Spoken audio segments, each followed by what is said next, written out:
Les petits papiers de Cody, il faut donner une certaine humanité et sensibilité sur scène.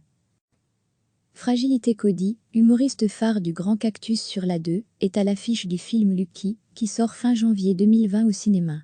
Il a déballé les petits papiers préparés par Régine Dubois et a commenté les mots choisis pour lui. Voici quelques extraits choisis de cette rencontre. C'est une partie de moi.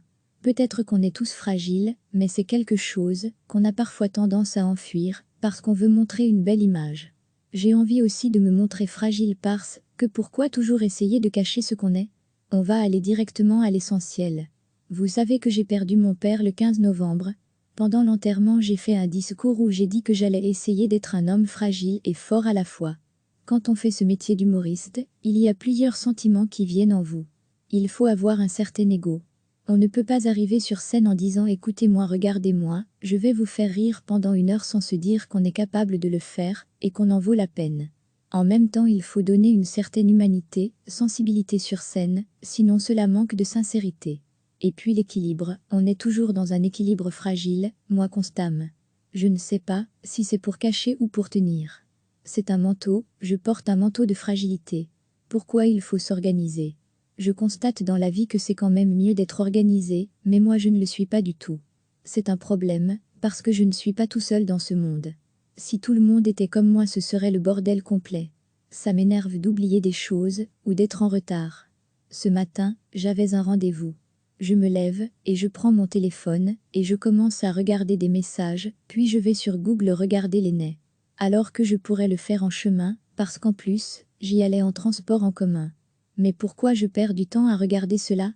C'est comme si la notion du temps chez moi n'était pas linéaire. C'est élastique, c'est cyclique. Je ne sais pas à quoi on doit attribuer cela. Est-ce que je vois la vie différemment? Est-ce que j'ai l'impression que la vie ne sera jamais finie? Parfois j'ai l'impression que je pourrais tout faire dans la vie, et que je ne serai pas en retard, alors que certains se disent qu'il faut le faire maintenant, parce que le temps passe vite. Moi je me dis non, dans 5 ans je serai à Hollywood et pas de problème. Je vais prendre le bus 71, et aller porte de Namur me faire coiffer, puis aller à la radio. C'est peut-être un optimisme exacerbé. C'est tellement difficile de dire non. C'est encore une fois cette peur de blesser alors que c'est tellement plus simple et plus clair de dire non.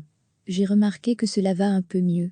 De temps en temps, je suis très sollicité pour beaucoup de choses, je suis très content, mais on ne peut pas tout faire, car il faut prévoir des moments pour prendre aussi soin de soi. Le non, il a du mal à sortir. Je préférerais presque que quelqu'un dise non à ma place. Je pourrais avoir un non-assistant. Quand on me poserait une question difficile, il dirait non parce que moi je dirais oui directement. Le dernier truc auquel j'ai pu dire non, c'est quand on m'a demandé de venir jouer à un festival en pleine préparation des Magritte. J'avais une bonne excuse, mais avant il y a 2 ans j'aurais dit oui. L'interview intégrale est à réécouter ici. Work in progress, die comedy dièse necho dièse nejoc, dièse soon dièse comedy cellar, une publication partagée par Cody Kim, @Cody_Kim, le 21/7. 2019 à 3:2.36 PDT. Recevez, chaque vendredi matin, les événements, concours et l'actu vivacité. Cody, humoriste phare du Grand Cactus sur la 2, est à l'affiche du film Lucky, qui sort fin janvier 2020 au cinéma. Il a déballé les petits papiers préparés par Régine Dubois et a commenté les mots choisis pour lui. Voici quelques extraits choisis de cette rencontre. Fragilité, c'est une partie de moi. Peut-être qu'on est tous fragiles, mais c'est quelque chose qu'on a parfois tendance à enfuir, parce qu'on veut montrer une belle image. J'ai envie aussi de me montrer fragile parce que pourquoi toujours essayer de cacher ce qu'on est? On va aller directement à l'essentiel. Vous savez que j'ai perdu mon père le 15 novembre. Pendant l'enterrement, j'ai fait un discours où j'ai dit que j'allais essayer d'être un homme fragile et fort à la fois. Quand on fait ce métier d'humoriste, il y a plusieurs sentiments qui viennent en vous.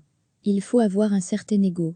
On ne peut pas arriver sur scène en disant « Écoutez-moi, regardez-moi, je vais vous faire rire pendant 1 heure » sans se dire qu'on est capable de le faire et qu'on en vaut la peine.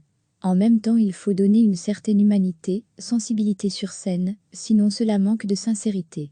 Et puis l'équilibre, on est toujours dans un équilibre fragile, moi constamment. Je ne sais pas si c'est pour cacher ou pour tenir. C'est un manteau, je porte un manteau de fragilité. Organisation. Pourquoi il faut s'organiser? Je constate dans la vie que c'est quand même mieux d'être organisé, mais moi je ne le suis pas du tout. C'est un problème, parce que je ne suis pas tout seul dans ce monde. Si tout le monde était comme moi, ce serait le bordel complet. Ça m'énerve d'oublier des choses ou d'être en retard. Ce matin, j'avais un rendez-vous. Je me lève et je prends mon téléphone et je commence à regarder des messages, puis je vais sur Google regarder les nez. Alors que je pourrais le faire en chemin, parce qu'en plus, j'y allais en transport en commun. Mais pourquoi je perds du temps à regarder cela? C'est comme si la notion du temps chez moi n'était pas linéaire. C'est élastique, c'est cyclique. Je ne sais pas à quoi on doit attribuer cela. Est-ce que je vois la vie différemment? Est-ce que j'ai l'impression que la vie ne sera jamais finie? Parfois j'ai l'impression que je pourrais tout faire dans la vie, et que je ne serai pas en retard, alors que certains se disent qu'il faut le faire maintenant, parce que le temps passe vite. Moi je me dis non, dans 5 ans je serai à Hollywood et pas de problème. Je vais prendre le bus 71, et aller porte de Namur me faire coiffer, puis aller à la radio.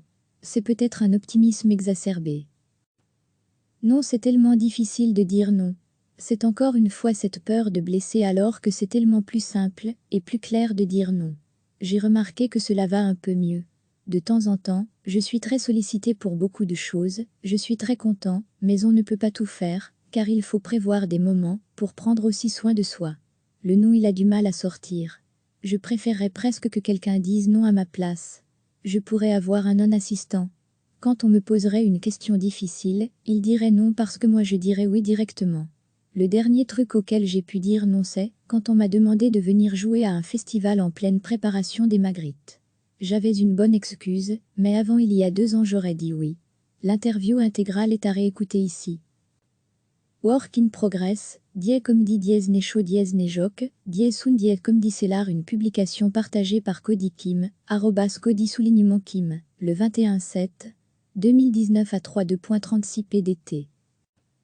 Work in progress, die comedy dièse necho dièse nejoc, dièse sun dièse comedy cellar, une publication partagée par Cody Kim, @Cody_Kim, le 21/7/2019 à 3:2.36 pdt. Cliquez sur s'abonner pour recevoir les dernières nouvelles.